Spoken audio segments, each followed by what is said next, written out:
Praise the Lord. Praise the Lord. Hallelujah. Hallelujah. We are the book of Prophet Isaiah, chapter 52, verse 7.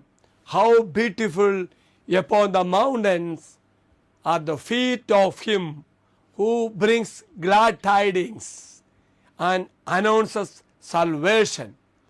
We are the reflection of St. John Baptist. What a thrill will be yours on the last day when you hear the words of those whom you have led to heaven almost by the hand. These people are servants of the great God who have proclaimed the words of salvation to us.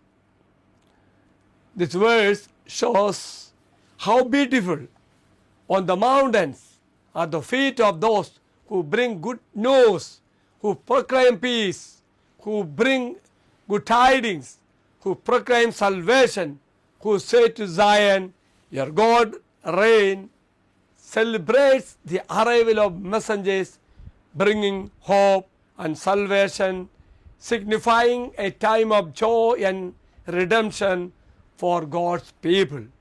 Let us pray.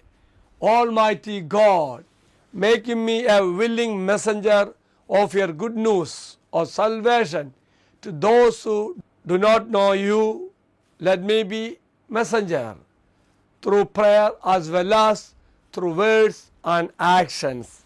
The Lord be with you. And also with you. May Almighty God bless you, Father, Son, and the Holy Spirit. Amen. Have a great day to everybody. Thank you, Father.